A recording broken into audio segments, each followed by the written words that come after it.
New Iron Man zombie kit, the Hela rework, and some somewhat bad news for Milestone 3 orbs, and then also the availability of Cersei and Icarus. Maybe Cersei won't be as bad as Icarus, but it doesn't sound good. Milestone 3 orb will soon be updating the recurring milestones with the new Milestone 3 orb. When the recurring milestones begin on October 19th, the Milestone 3 will replace the current Milestone 2 orb and will include updated rewards. When the orb goes live on October 19th, Kestrel and Deathpool will be in Milestone 3 featured characters with higher drop rates than the other characters within the orb. Yuck. So Kestrel and Deathpool are not going to be farmable. They've been in that boosted drop rate at 2%. Guess who's going there? Side pillars will reward orange and purple gear at the same quantities as Milestone 2 orb, but drop rates will be higher. Make sure you open all of your remaining Milestone 2 orbs as soon as possible. They'll be permanently removed from the store in early November. Then character availability. This is kind of horrible.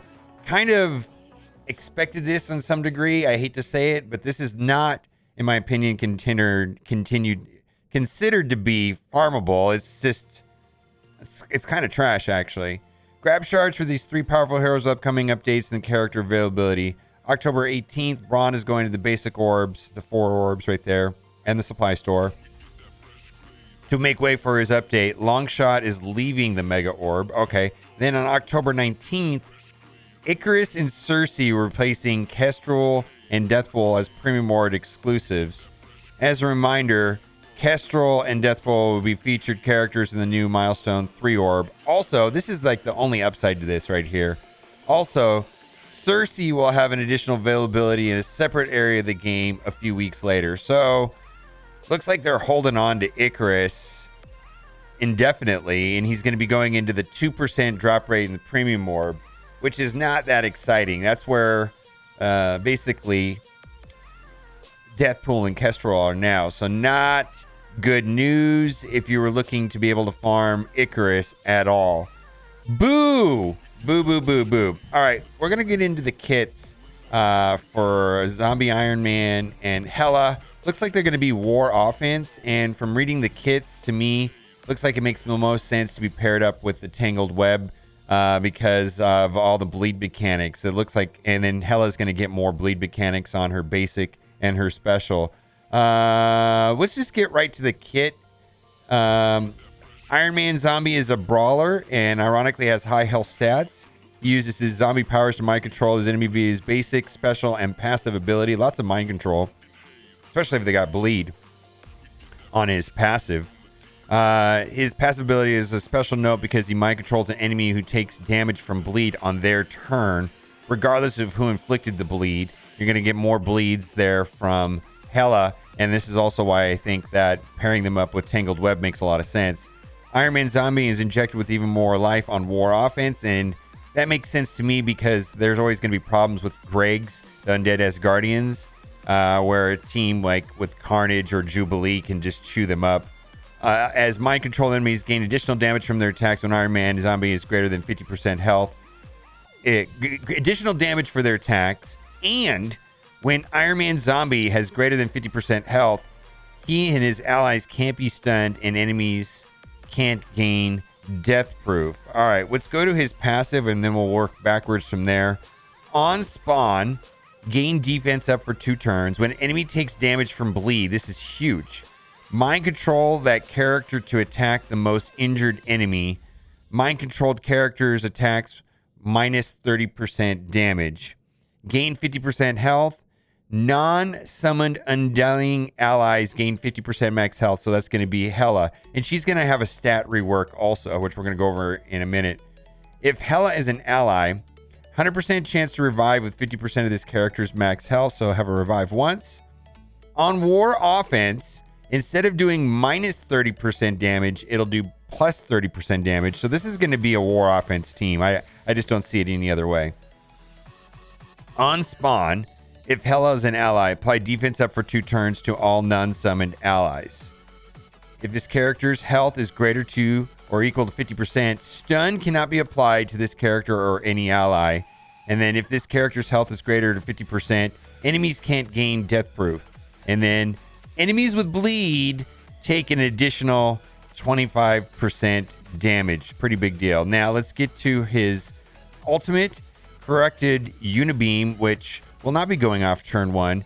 And looks like, according to Minball, he's going to have a speed of 109. Hela has a speed of 110, so Hela will be going before him. And that's noteworthy because we'll get to it here in a minute. There's a reason why on his special that actually matters. Clear all barrier from all enemies.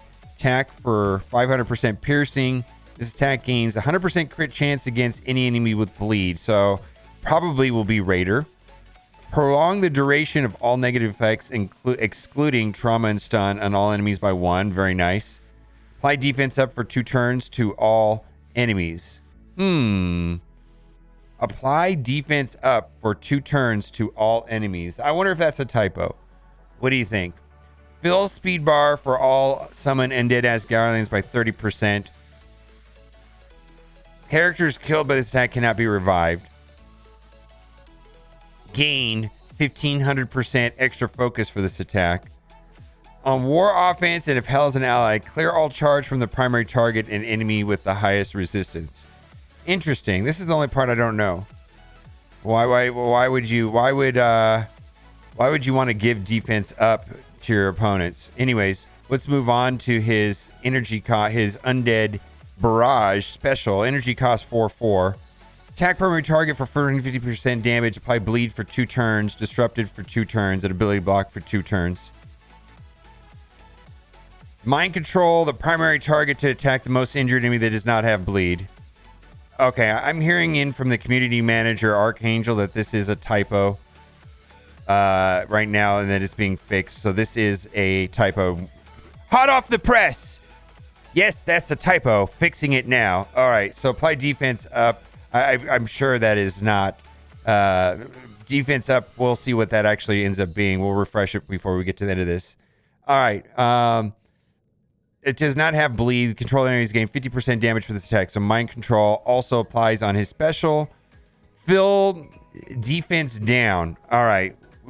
Hot off the press. Basically, it's going to be defense down. So instead of defense up, it's going to be apply defense down for 2 turns to all enemies. Okay, let's move on. All right.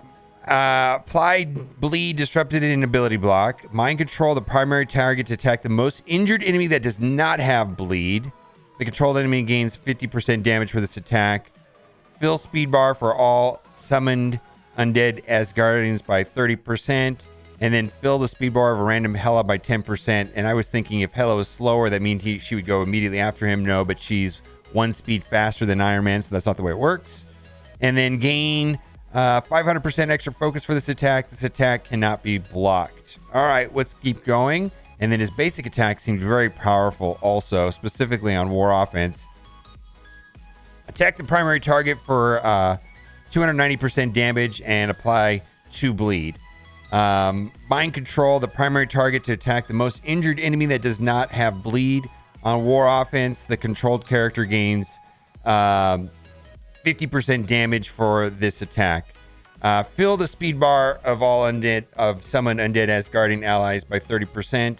And then characters killed by this attack cannot be revived, and the attack cannot be blocked. So I guess I should have some clarification on how I'm getting this information from community manager Archangel. I am currently recording this video while I am live on Twitch. And so there's several hundred people here on Twitch watching the stream, and Archangel's in my chat, and he was typed in a message when I'm recording this video. So no, he's not in an earpiece talking to my ear. Just for anybody that's watching this YouTube context of how I got that information, it showed up on my text screen right here. All right, let's go to Hela. Hela updates. Stat increases 80%. Damage 16%. Armor 50%. Focus 62%. And resistance 39%. All right. Let's go to let's just read it. Basically, her new basic attack will attack the most injured enemy for 100% piercing and Nor taunt and apply bleed. So there's where the bleeds are going to be. Special, same thing. There's going to be adding bleed to it. Attack the primary target for damage. apply disruptive for 2 turns and bleed, and then call a random Iron Man zombie to attack the primary target. Fantastic. The ultimate, Death Knives, will clear all barrier and then clear 3 death proof from all enemies. Attack all enemies for damage and spread 4 negative effects. That's the same. That's the way it is right now. Primary targets. This will not spread stun. Also will not spread trauma, but I think that's understood. If Iron Man Zombie is an ally, spread all negative effects from the primary target instead. This will not spread stun. All right. Apply 2 regeneration to self and all non-summoned Asgardian and undying allies. This attack gains 5,000% focus. Now, the passive, a little tricky. On spawn, summon an undead Asgardian, and there's going to be a way of actually getting 2 of them, which is kind of nice. If Iron Man Zombie's an ally, gain stealth. Once an undead Asgardian ally death, summon an undead Asgardian, and this time he'll respawn with 1 death proof up to a maximum of 3. All right, plus gain 1 death proof up to a maximum of 3. On turn, heal self, and then 5% of max health for non-summoned Asgardian allies or undead allies. So it's just adding in so that zombie Iron Man can also help her out with her passive. Then this is important right here. When this character drops below 50% max health, if Iron Man Zombie is an ally, summon basically another undead Asgard ally and apply taunt to all undead Asgardian allies. This can only trigger once per match. Now, something that I'm curious about, I wonder if there's going to be any modifications to the undead Asgardian, and whether or not there's going to be any small modifications to his kit. I do not know. All right. Gain max health, and then also max health to an undying ally, which is going to be for now just going to be Iron Man, zombie Iron Man. On war defense, on a non-summon Asgardian ally's death, summon an undead Asgardian. So I believe that makes it worse, right? Because it doesn't have the death proof, is the way that I read that. Maybe I don't understand that correctly. Gain 25% damage, and then undying allies will also gain 25% damage.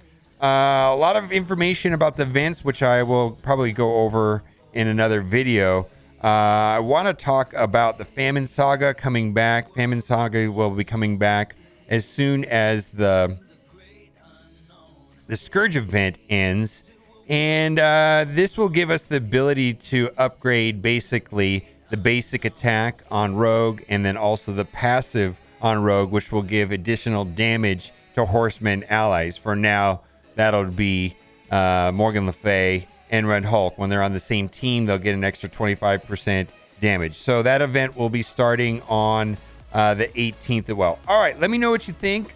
I think a lot of people probably don't care that much about war offense or war. So I'm going to be curious to see how many people actually are excited about this. I'm not really sure. I think a lot of people probably will shelve this character or not make it a top priority. There's just so much to do in the game right now, so much to farm, and war offense is probably not a top priority for most people when you consider, you've got all the raids and all the requirements for Apocalypse, and then the arena, and so on, and all the scourges. It's just a lot to wrap our head about. Let me know what you think in the comment section. I'm pretty excited. I think I'm looking forward to playing him. And also, what do you think about this horribleness about Cersei and Icarus? It's pretty much garbage. It's just garbage. All right, guys. Boo! Farmability on Icarus. Not farmable. All right, guys. Thanks for watching, and keep on gaming.